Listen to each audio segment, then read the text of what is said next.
Aku dipukul, ditampar, ditonjok mukaku, aku tidak rela. Apa yang terjadi pada hari itu?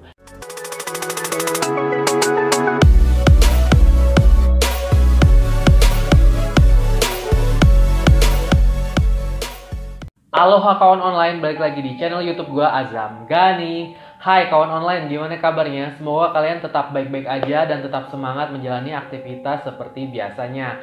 Buat kalian yang sudah mengklik video ini, gue ucapin terima kasih banyak. Dan buat kawan online yang baru bergabung di channel ini, gue ucapin selamat datang. Jangan lupa di subscribe ya, karena dengan subscribe kalian mendukung channel Azam Gani menjadi lebih berkembang.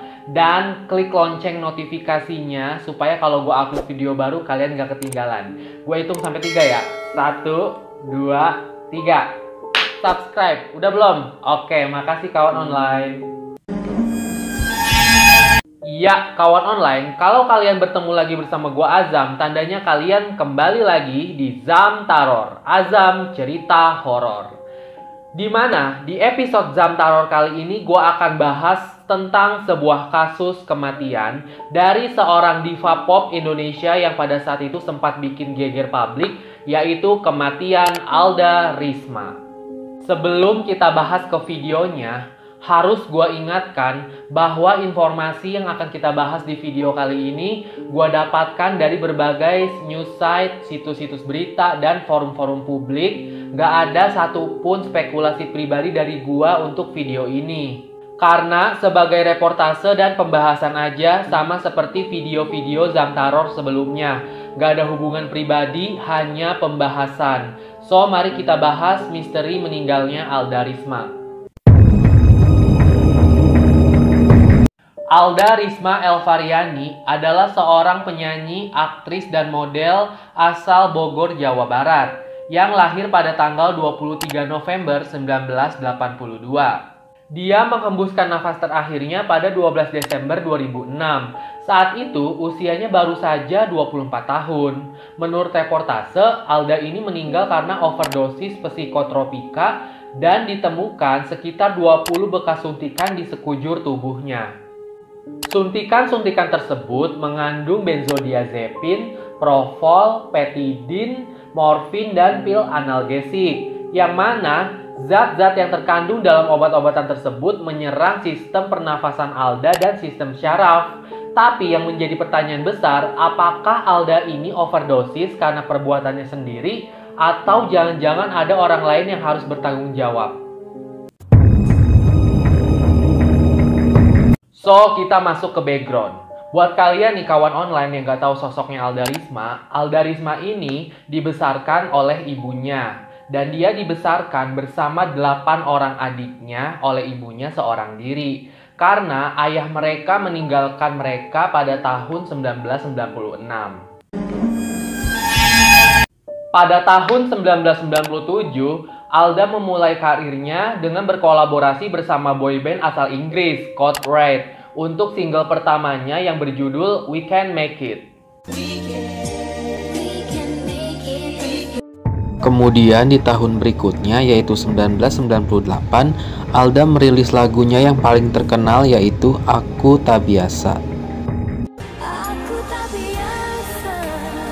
Lagu tersebut langsung melonjakkan karirnya dia sehingga dia bisa membuat album dan single-single berikutnya. Selain dia melesatkan diskografi dan juga karirnya Alda, lagu Aku Tak Biasa ini membuat dia bertemu dengan pujaan hatinya, yaitu Iwan Sastrawijaya. Sebut aja Iwe. Aku tak biasa. Gimana suara gua? Lumayan kan? Lumayan hancur. Yang mana saat itu Iwe ini merupakan petinggi dari Blackboard, yaitu label tempat rekamannya Alda. Dan si Iwe ini pada saat itu sudah beristri dan memiliki 4 orang anak. Tapi dia mengaku dia tunangan sama Alda pada tahun 1998. Namun pada tahun 2000 hubungan mereka akhirnya kandas karena adanya orang ketiga, yaitu Ferry Surya Prakasa, sebut aja FS. FS yang pada saat itu berusia 33 tahun adalah seorang pengusaha yang sejak tahun 1988 aktif di sebuah organisasi sosial keagamaan perwakilan umat Buddha Indonesia, Walubi. Saat menjalin hubungan sama Alda, FS ini diketahui masih menikah dengan wanita lain dan memiliki 2 orang anak. Hubungan antara Alda dan FS ini katanya tidak direstui oleh ibundanya karena keduanya menganut 2 kepercayaan yang berbeda.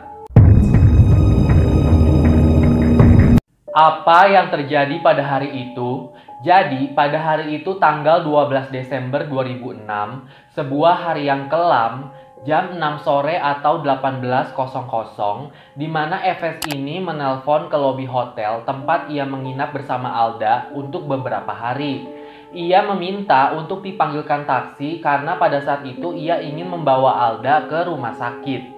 Dilansir dari majalah Tempo, supir taksi yang ikut menolong FS untuk membopong tubuh Alda dari kamar menuju mobil itu bersaksi bahwa pada saat itu tubuhnya Alda sudah sangat dingin. Dan saat ditanya, FS cuma menjawab dia kebanyakan minum obat tidur. Dan ternyata inilah kronologi yang sebenarnya.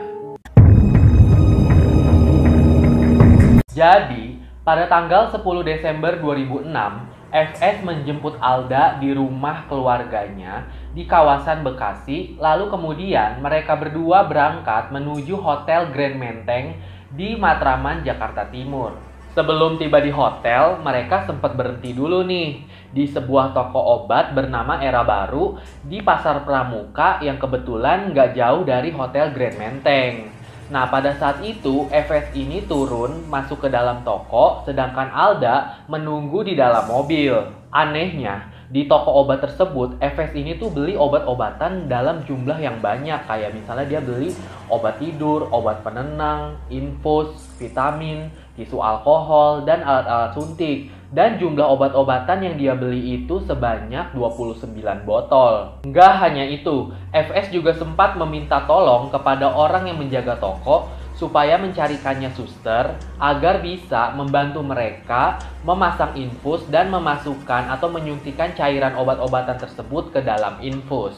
Akhirnya, seorang suster berinisial M ikut masuk ke dalam mobil bersama FS dan Alda dan mereka tiba di Hotel Grand Menteng pada pukul 4 sore atau 16.00. Mereka dan suster M ini langsung check-in dan masuk ke kamar 432 di lantai 4 dan langsung menyuntikkan cairan infus yang sudah bercampur dengan obat tidur ke dalam tubuh Alda Risma. Esokan harinya, FS langsung memesan lagi obat-obatan tersebut di toko Era Baru melalui telepon. Kemudian datang 2 orang laki-laki yang langsung mengantar pesanannya ke kamar 432. Dan FS meminta orang-orang tersebut untuk memegangi tubuh Alda. Sementara FS menyuntikkan cairan-cairan dari obat-obatan tersebut ke dalam tubuh Alda Risma supaya dia tetap tertidur. Di hari ketiga, FS kembali memesan obat-obatan itu lagi dan diantarkan oleh 2 orang laki-laki yang sama ke kamar hotelnya. FS terus menyuntikkan obat ke tangan dan kakinya Alda sampai Alda tidak bisa menggerakkan tubuhnya lagi. Jadi FS dan Alda ini menyuntikkan obat-obatan tersebut selama 3 hari berturut-turut, kawan online. Wow. FS kemudian menyogok 2 laki-laki dari Era Baru tersebut dengan 100 gram emas yang pada saat itu nilainya 15 juta supaya mereka tutup mulut. Akhirnya, sekitar jam 9.35 pagi, 2 laki-laki tersebut pergi meninggalkan kamar 432. FS baru mengabari pihak hotel sekitar jam 6 sore atau 18.00. Dia meminta tolong untuk dipanggilkan sebuah taksi karena pada saat itu dia ingin membawa Alda ke rumah sakit.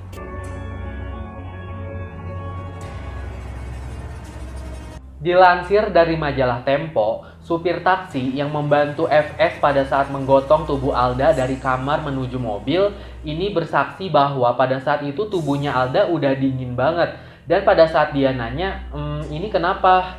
Kata FS cuman bisa bilang dia kebanyakan minum obat tidur. Dalam perjalanan menuju Rumah Sakit Mitra Internasional Jatinegara Jakarta Timur, FS sempat menelpon ibundanya Alda dan dia bilang bahwa Alda pada saat itu sedang dibawa ke rumah sakit. Sesampainya di Rumah Sakit Mitra, kondisi tubuhnya Alda tuh udah dingin banget. Dari mulutnya terus-menerus mengeluarkan busa bercampur darah dan pada saat itu jantungnya sudah berhenti berdetak. Dan akhirnya Alda dibawa ke RSCM untuk diidentifikasi penyebab kematiannya. Nah, tubuhnya Alda ini dibawa menggunakan taksi dan juga supir yang tadi. Sementara FS, dia balik lagi nih ke hotel karena alasannya dia harus membayar kamar hotel mereka. Sekitar jam 10 malam atau jam 22.00, tim identifikasi dari kepolisian menerima informasi kematiannya Alda. Mereka langsung menuju ke RSCM untuk memotret tubuhnya Alda dan mengambil sidik jarinya. Mereka juga menemukan lebih dari 20 bekas luka suntikan di lengan kanan, kiri, dan juga kakinya. Namun, mereka tidak menemukan tanda-tanda bekas penganiayaan atau kekerasan, baik itu dengan benda tumpul dan juga benda tajam. Setelah memperoleh data, Polres Jakarta Timur mulai melakukan investigasi ke TKP yang tak lain dan tak bukan adalah kamar 432 Hotel Grand Menteng tempat Alda dan FS menginap. Namun, saat polisi sampai di sana, FS sudah nggak ada. Polisi menemukan 3 jarum suntik di tempat sampah, botol infus yang sudah dipakai di jendela, 11 botol minuman keras dengan kadar alkohol 45%, alat kontrasepsi, puluhan obat penenang, dan juga beberapa jenis kapsul. Polisi juga menemukan bercak darah di spring bed dan juga bercak sperma di handuk hotel. At least polisi akhirnya tahu kalau Alda tidak menginap sendirian di kamar hotel itu. Karena pada saat ke RSCM, itu kan dia datang sendiri, tubuhnya Alda doang kan, sementara FS-nya kan cabut. Nah, pada saat ditanya ke resepsionis hotel, siapa yang memesan kamar ini, resepsionis hotel bilang bahwa kamar hotel itu dipesan oleh kekasihnya Alda, yaitu FS. Pada saat itu, polisi langsung percaya bahwa jangan-jangan orang ini mencoba melarikan diri karena bersalah. Tapi, di mana FS? Dari kecurigaannya, para polisi akhirnya mendatangi kediamannya. Namun, setelah dilakukan pengintaian sekitar 2 hari, rumahnya ini terlihat seperti tidak berpenghuni. Dan akhirnya, menurut informasi yang didapatkan dari satpam rumah, FS ini sudah pergi atau terbang ke Singapura. Hasil identifikasi yang sudah dilakukan, polisi mengonfirmasi bahwa penyebab kematian Alda Risma adalah karena overdosis obat-obatan terlarang. Tapi yang menjadi masih tanda tanya adalah apakah dia sengaja mengkonsumsi obat-obatan sebanyak itu? Apakah FS sengaja memberikan dosis berlebihan pada kekasihnya? Atau jangan-jangan ada motif lain di balik penggunaan obat-obatan terlarang mereka? Sekarang kita masuk ke kronologi penangkapannya FS. Seperti yang tadi udah disebutkan, FS ini pergi ke Singapura setelah Alda dikonfirmasi meninggal dunia. Saat itu, pihak kepolisian Indonesia menghubungi pihak kepolisian Singapura dan mereka bekerja sama untuk menangkap FS. Setelah buron sekitar 16 hari di Singapura, pada tanggal 28 Desember 2006, FS akhirnya tiba di Jakarta pada pukul 19.30 seorang diri. Dia lalu dibawa ke markas Polda Metro Jaya untuk dimintai keterangan dan melanjutkan proses ini di pengadilan. Pada 9 Agustus 2007, FS divonis hukuman 15 tahun penjara oleh Pengadilan Negeri Jakarta Timur atas pasal 340 KUHP tentang pembunuhan berencana. Pada saat itu, FS tidak terima dengan vonis tersebut karena dia bilang, "Saya tidak melakukan apa-apa, saya tidak bersalah, dan saya tidak melakukan pembunuhan terhadap Alda." Namun, pada 2 Februari 2011, Mahkamah Agung mengabulkan permintaan tentang pemotongan masa penjara. Dilansir dari Detik News, yang tadinya 15 tahun menjadi 8 tahun. Berikut beberapa alasan kenapa Mahkamah Agung memberikan keringanan atas hukumannya FS. Mahkamah Agung meralat pasal yang dijatuhkan Pengadilan Negeri kepada FS menjadi pasal 338 KUHP mengenai pembunuhan biasa bukan berencana. Tidak ada bukti yang menunjukkan bahwa FS melakukan pembunuhan berencana sebab ada banyak bekas suntikan di tubuh Alda yang sudah lama. FS dianggap lalai dalam mengawasi konsumsi obat-obatan Alda sehingga menyebabkan Alda meninggal dunia. FS tidak melakukan semuanya sendirian, 2 karyawan toko obat juga ikut andil sehingga mereka semua dijatuhi hukuman yang sama, yaitu penjara 8 tahun. Sebelum kita bahas asumsi orang dan apa yang dipercaya orang-orang, gua akan menambahkan fakta-fakta. 1. Bercak darah yang ditemukan di Springbed Hotel ternyata milik FS. 2. Sperma yang tadi gue bilang ditemukan di handuk hotel rupanya milik salah satu laki-laki dari toko obat Era Baru yang pada saat itu sedang mengantar obat untuk pesanan FS. 3. Alda dan FS sengaja datang ke kamar itu untuk bersenang-senang dengan obat-obatan. Menurut toko Era Baru, mereka berdua ini memang sering datang ke sana untuk membeli jenis obat-obatan yang sama. Sehingga ini yang membuat hukumannya FS menjadi ringan juga karena mereka dibilang sering menyuntik bareng dan menghilangkan unsur kesengajaan membunuh. 4. Menurut majalah Tempo, sejak sebelum kematiannya, Alda ini memang sudah menggunakan narkotika. Karena pada Oktober 2005, dia juga ditemukan overdosis di sebuah kamar hotel di kawasan Gambir, Jakarta Pusat. 5. Dilansir dari Tempo, Detik, dan Liputan 6, pada 17 Juni 2006, setelah sejak lama Iwe dan Alda tidak bertemu, Alda kemudian mendatangi rumah Iwe untuk meminjam mobil BMW-nya dan kemudian pergi bersama laki-laki lain. Mereka lalu mengalami kecelakaan yang cukup parah karena pada saat itu menyetir dalam keadaan teler. 6. Ini adalah salah satu fakta yang membuat banyak orang percaya bahwa ini merupakan kasus pembunuhan yang direncanakan. Di persidangan, Ibunda Alda membacakan SMS yang dikirim Alda yang bertuliskan, "Aku dipukul, ditampar, ditonjok mukaku, aku tidak rela, aku tidak bersalah apapun, aku diancam dan aku dianiaya." Sekarang kita masuk apa yang dipercaya sama orang-orang. Dari semua yang kita bahas, belum ada fakta yang menjawab apakah yang sebenar-benarnya terjadi dengan Alda. Kalau memang dia overdosis, apakah memang dia sengaja menyuntikkan obat-obatan sebanyak itu atas kemauan dia sendiri? Atau dia sengaja dibuat tak sadarkan diri untuk kemudian disuntikkan dengan obat-obatan yang lebih banyak sampai akhirnya dia meninggal dunia? Yang kedua, apakah benar FS yang membunuh Alda? Karena sampai hari ini belum ada informasi kayak motif yang sebenarnya kenapa dia sampai ingin membunuh kekasihnya ini. Kalau memang benar dia yang membunuh. Karena pada saat sampai divonis pun dia tetap bersikukuh bahwa dia tidak bersalah. Ketiga, mungkinkah ada alasan lain atau sosok lain yang mungkin bertanggung jawab dalam kasus ini? Karena kalau dari tadi semua yang kita bahas, ada beberapa pihak yang tidak merestui hubungan Alda dan FS ini. Mungkinkah toko obatnya atau orang-orang yang dikirim bertindak sebagai double agent? Dari semua informasi yang kita baca, kita tidak tahu apa yang terjadi dengan Suster M, atau kemana dia, atau siapakah dia. So, kawan online, itulah tadi yang gue riset adalah kemungkinan-kemungkinan yang paling banyak dipercaya oleh publik. Kebetulan pada tahun 2006, gue nggak terlalu mengerti tentang dunia entertain, jadi gue nggak terlalu mengikuti bergulirnya kasus ini. Jadi buat kalian di kawan online, kalau misalnya punya informasi penting yang mungkin gue potong dalam video ini, tapi mestinya enggak, kalian boleh banget komen di bawah supaya kita bisa diskusi bareng. Oke deh kawan online, kalau misalnya kalian suka sama video ini, jangan lupa di like, subscribe, komen, dan share. Karena dengan begitu kalian mendukung channel Azam Gani menjadi lebih baik lagi ke depannya.